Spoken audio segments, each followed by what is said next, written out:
वृंदावन विहारी लाल की जय। कृष्ण कन्हैया लाल की जय।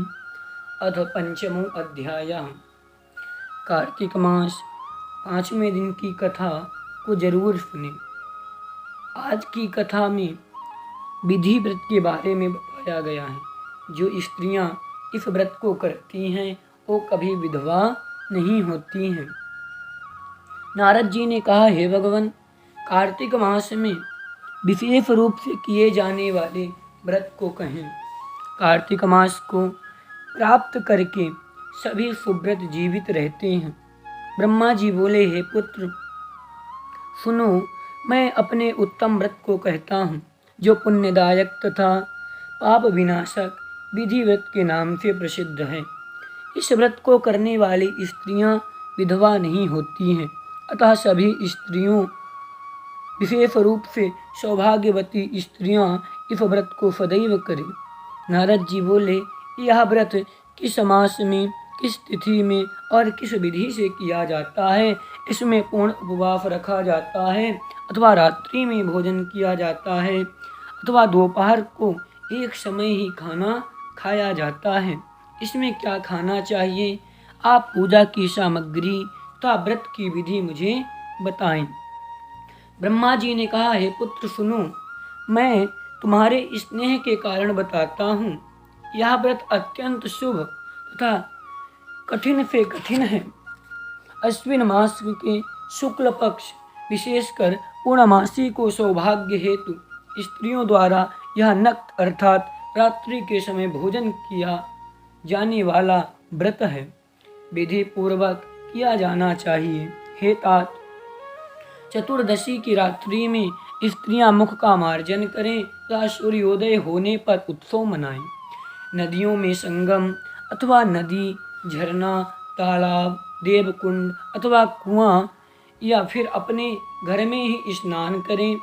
व्रत से एक दिन पहले ही सिर को धो लेना चाहिए तथा व्रत के दिन विधि पूर्वक शेष शरीर को स्नान कराना चाहिए। मन, वचन, कर्म से पवित्र हो ब्रह्मा का स्मरण करके व्रत का इस प्रकार संकल्प लेना चाहिए। हे संसार के उत्पत्ति कर्ता देवेश, आप मेरे पति की सदैव रक्षा करें तथा संतान की वृद्धि करें। इस मंत्र का उच्चारण करते हुए सूर्य को नमस्कार करें। तदुपरांत उत्तम तथा सुंदर वस्त्र को धारण करें। इस शुभ दिन में विशेष श्रृंगार करके स्वर्ण, चांदी तथा मुक्तामणि आदि के विचित्र आभूषणों को धारण करना चाहिए। श्रृंगार करने तथा गहनों को पहनने से स्त्रियां सौभाग्य, रूप, ऐश्वर्य तथा श्रेष्ठ संतान को प्राप्त करती हैं। हे नारद, इस व्रत के दिन कुछ खाना पीना नहीं चाहिए। दिन के समय गीत, वाद्य, मंगल तथा कथा वार्ता सुनाने तथा विशेष प्रकार की सजावट करने में पूरा दिन बिताना चाहिए। हे नारद सुनो, सायंकाल के समय मेरा महोत्सव करें तथा पूजा के लिए मेरी मूर्ति बनाएं। मूर्ति सोने की हो, चांदी की हो, मड़ियों की हो, तांबा की हो। कुछ ना हो तो मिट्टी की, मिट्टी भी प्राप्त ना हो तो गोबर की मूर्ति बना लेनी चाहिए। फिर मूर्ति को लाल रंग का वस्त्र पहनाकर विधि पूर्वक सुगंधित द्रव्यों से, पुष्पों से, धूप, दीप, नैवेद्य तथा दक्षिणा आदि देकर मेरी पूजा करनी चाहिए। फिर उस मूर्ति के सम्मुख दूध को मथना चाहिए। चांदी के बर्तन में दूध डालें, दूध को फिर मथें। फिर व्रती स्त्री सोने आदि की मथानी द्वारा बिना रस्सी के ही उस दूध को अपने हाथों से मथे। महाराज, इससे सुख, सौभाग्य तथा पुत्र पौत्र आदि संतान की प्राप्ति होती है। मथने के लिए दूध गाय का हो, बकरी का हो या भैंस का हो और भगवान से ऐसी प्रार्थना करे ब्रह्मा जी से कि हे प्रभु, मुझे अपने पूजा के निमित्त गाय का, बकरी का अथवा भैंस का दूध प्रदान करें।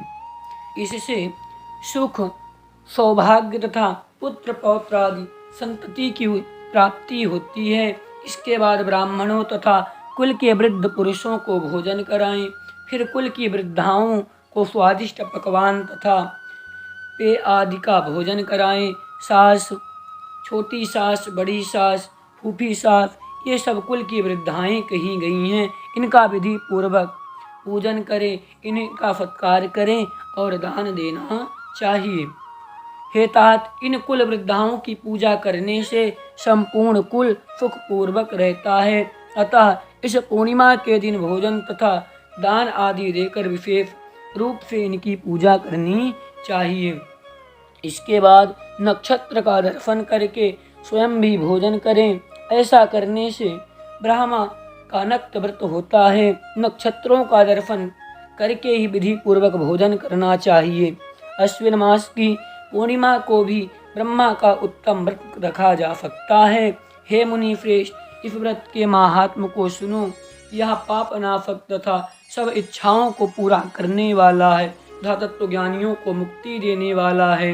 विधि व्रत करने से मिलने वाला फल तीर्थ, स्नान और सब प्रकार के दान के फलों से करोड़ों गुना अधिक होता है।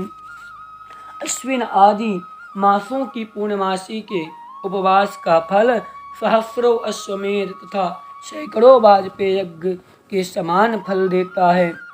पूर्व जन्म के हजारों पाप अश्विन मास की पूर्णिमा का व्रत रखने से नष्ट हो जाते हैं। यज्ञ करने तथा तप, तीर्थ, दान आदि करने से भगवान उतने प्रसन्न नहीं होते जितना कि इस कार्तिक मास के व्रत करने से प्रसन्न होते हैं। जो स्त्री इस विधि व्रत में सुंदर वस्त्र तथा चमकीले वस्त्रों को धारण करती है या दान देती है, जितनी संख्या में दान देती है उतनी मनवंतरों तक विष्णु लोक में वास करती है। जो स्त्री रत्न जड़ित आभूषण दान करती है वह बहुत समय तक ब्रह्मलोक में वास करती है। जो स्त्री हृदय में ब्रह्मा के स्वरूप, मुख में ब्रह्मा के नाम, घट में ब्रह्मा का नैवेद्य तथा मस्तक पर ब्रह्मा के निर्मल को धारण करती है तथा पूर्णिमा का दिन समाप्त हो जाने अर्थात सूर्यास्त हो जाने पर ब्रह्मा को अच्छे अच्छे कपड़े पहनाती है तथा विधि पूर्वक पूजा करती है। फिर ब्राह्मणों को, अपने कुल की वृद्ध माताओं को, वृद्ध पुरुषों को भोजन कराकर स्वयं भोजन करती है। वो अखंड सौभाग्यवती रहती है और विधि व्रत का इसी प्रकार से पालन हो जाता है। विधि व्रत को जो भी स्त्रियां करती हैं वो अटल सौभाग्य हो जाती हैं, वो विधवा नहीं होती हैं। बोले कृष्ण कन्हैया लाल की जय। जय श्री कृष्ण। राधे राधे।